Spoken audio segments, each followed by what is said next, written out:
নমস্কার বন্ধুরা, আমি রুম্পার হেসেলে তোমাদের সকলকে জানাই স্বাগত। আমি আজ যেই রেসিপিটি তোমাদের মধ্যে শেয়ার করব সেটা হচ্ছে শীতকালেরই সবজি কাঁচা টমেটো চচ্চড়ি। তাই কাঁচা টমেটো চচ্চড়ি এই শীতের সময় খেতে কিন্তু ভীষণই ভালো লাগে। গরম ভাতের সঙ্গে মানে টক টক ঝাল মিষ্টি ভীষণই ভালো লাগে। এটা রান্না করার পরে খেতে দুর্দান্ত হয়। তা দেখো, আজকে এই কাঁচা টমেটোর চচ্চড়ি রান্না করার জন্য আমার যা যা উপকরণগুলো লাগবে সেগুলো তোমাদেরকে একবার দেখিয়ে নিই। এই যে দেখো, এখানে আমি কাঁচা টমেটো নিয়ে নিয়েছি। এই যে এই কাঁচা টমেটো দিয়ে আজকে আমি এই চচ্চড়িটা করব। এখানে আছে কাঁচা টমেটো আর আছে এখানে আলুকে দেখো এইভাবে আমি সরু সরু করে কেটে নিয়েছি এইভাবে। মানে আলু এর মধ্যে দিলে একটু ভালো লাগে। আমরা বাঙালিরা কিন্তু যে কোনো কিছুতে একটু আলু খেতে ভীষণই পছন্দ করি। আর এখানে আছে দেখো বড়ি, আমি এর মধ্যে বড়ি দেব। আর এটা কিন্তু বাজারের কেনা বড়ি না, এটা কিন্তু নিজেদের ঘরে দেওয়া বড়ি। আর এখানে আছে সর্ষে, রসুন আর কাঁচা লঙ্কা আমি একসাথে করে পেস্ট করে নিয়েছি। আছে কেটে রাখা ধনেপাতা, হলুদ, লবণ আর ফোড়নে দেব আমি কালো জিরে আর শুকনো লঙ্কা। আর এটা কিন্তু সর্ষের তেলে রান্না করব। সর্ষের তেলে রান্নাটা করলে কিন্তু খেতে ভীষণ ভালো হয়। তা আমি দেখো তোমাদেরকে দেখানোর জন্য আমি এখানে টমেটোটা রেখেছিলাম, আমি কিন্তু টমেটো আগের থেকে কেটে নিয়েছি। এই যে দেখো, এইভাবে টমেটো কেটে নিয়েছি। এইভাবেই আমি টমেটোর চচ্চড়িটা করব। তাহলে চলো কথা না বাড়িয়ে চলে যাই গ্যাসের কাছে। আর বন্ধুরা, প্রথম থেকে শেষ পর্যন্ত ভিডিওটি দেখার অনুরোধ রইল, মাঝখান থেকে স্কিপ করে চলে যেও না। তাহলে চলো চলে যাই গ্যাসের কাছে। দেখো, কড়াই বসিয়ে আমি সর্ষের তেল দিয়ে দিয়েছি। তেল গরম হয়ে গেছে। আমি প্রথমে বড়িগুলোকে ভেজে তুলে নেব। এটা কিন্তু চাল কুমড়ো আর মাসকলাই ডাল দিয়ে তৈরি করা বড়ি, খেতে ভীষণই ভালো হয়, তোমরা অবশ্যই জানো। এবার আমি বড়িটা দিয়ে দিলাম। বন্ধুরা, এই সবজিটা কিন্তু খেতে ভীষণই ভালো হয় গরম গরম ভাতের সঙ্গে। তোমরা কে খেয়েছো আমি জানি না, যদি খেয়ে থাকো আমাকে কমেন্টস করে জানাবে। আর যারা খাওনি তারা কিন্তু অবশ্যই একবার বানিয়ে খাবে, দেখবে দুর্দান্ত হয় খেতে, ভীষণই ভালো লাগে। তা বড়িগুলোকে আমি লাল লাল করে ভেজে তুলে নিচ্ছি। দেখো বন্ধুরা, বড়িটা আমি ভেজে তুলে নিয়েছি লাল লাল করে। এবার আমি ওই তেলের মধ্যেই আলুটাকে একটু ভেজে তুলে নেব। তার জন্য আমি প্রথমে একটু কড়ার মধ্যে তেলে একটু হলুদ দিয়ে দিচ্ছি, নালে তেল গায়ে ছিটে আসবে। এবার আমি দেখো কেটে রাখা আলুটা একটু ভেজে তুলে নিচ্ছি। আলুটা ভেজে তুলে নিলে কি হবে, আলুটা গোটা গোটা থাকবে, না হলে মশলার সঙ্গে কষাতে গিয়ে আলুটা একদমই গলে যাবে। তাই আলুটাকে আমি একটু ভেজে তুলে নিচ্ছি। দেখো বন্ধুরা, আমি আলুটাকেও কিন্তু ভেজে তুলে নিয়েছি। এবার ওই তেলের মধ্যে দিয়ে দেবো ফোড়ন। ফোড়নের জন্য দিচ্ছি আমি দেখো দুটো শুকনো লঙ্কা আর সামান্য একটু কালো জিরে। এটা কিন্তু অবশ্যই দিতে হবে। এবার আমি কালো জিরে আর শুকনো লঙ্কাটা একটু ভেজে নেব। দেখো ভাজা আমার হয়ে গেছে। এবার আমি এর মধ্যে দিয়ে দেব কেটে রাখা টমেটো।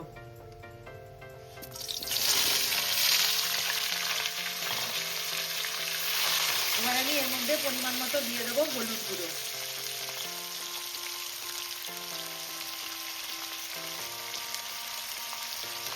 আর দেবো লবণ,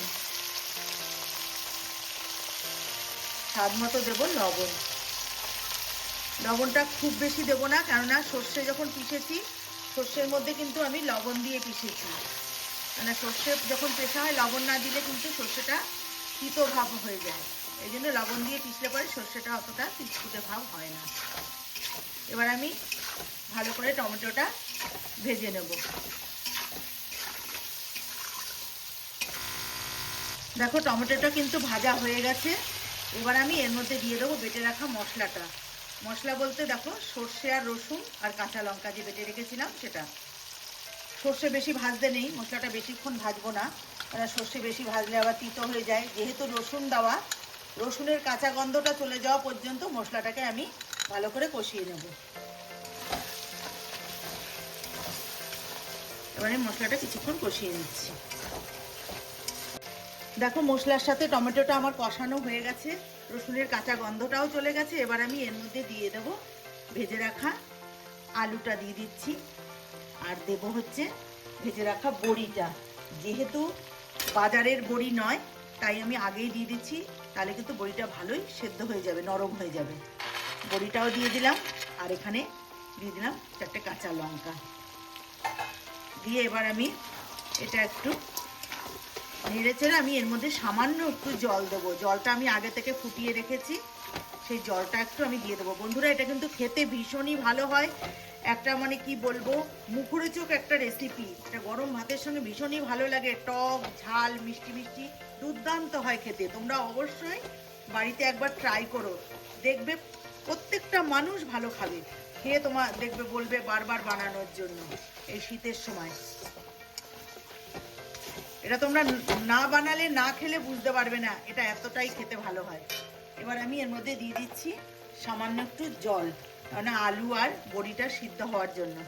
এটা কিন্তু শুকনো শুকনো হবে, বেশি ঝোল হবে না। বাস এইটুকুনি জল দেব আমি। এই জলটা টেনে আসা পর্যন্ত আমি ফুটিয়ে এটা রান্নাটা করে নেব। আর আমি ঢাকনা দিয়ে ঢেকে দিচ্ছি, তাতে করে সিদ্ধটা ভালো তাড়াতাড়ি হয়ে যাবে। মিনিট 5 আমি এটাকে রান্না করে নেব। মিনিট 5 পরে আমি আবার ফিরে আসছি। ঢাকনাটা উঠিয়ে নিলাম। আমি কিন্তু মাঝে মধ্যে একবার দুবার আমি ঢাকনা তুলে নাড়াচাড়া করে নিয়েছি। দেখো যতটা জল দিয়েছি জলটা কিন্তু টেনে গেছে, আলুও দেখো সেদ্ধ হয়ে গেছে, আর বড়িও আমার সেদ্ধ হয়ে গেছে। এবার আমি এর মধ্যে দিয়ে দেবো চিনি। চিনিটা কিন্তু বন্ধুরা একটু দেওয়ার চেষ্টা করো, যারা পছন্দ করো না তারা অল্প হলেও একটু দিও, তাহলে কিন্তু এর স্বাদটা কিন্তু দুর্দান্ত লাগবে খেতে। টক ঝাল মিষ্টি ভাবটাও আসবে, এতে করে খেতে কিন্তু ভীষণই ভালো লাগবে, নাহলে কিন্তু এর মজাটা পাবে না। এবার আমি এর মধ্যে দেব কেটে রাখা ধনেপাতা।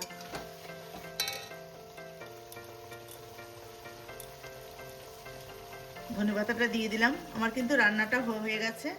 এবার আমি গ্যাসটাকে বন্ধ করে নামিয়ে নিয়ে তোমাদেরকে একটা প্লেটে সার্ভ করে নিয়ে দেখাচ্ছি। দেখো ধনেপাতা দিয়ে দিয়েছি। এই ধনেপাতাও কিন্তু আমার ছাদ বাগানে হয়েছে। দেখো তোমাদেরকে দেখাচ্ছি কত সুন্দর, দেখো টাটকা। এই দেখো আমার ছাদ বাগানে দেখো ধনেপাতা আমি দেখো জলের মধ্যে রেখে দিয়েছি। আমি তোমাদেরকে আমার ছাদ বাগানের ভিডিও আমি তোমাদেরকে দেখাবো। দেখো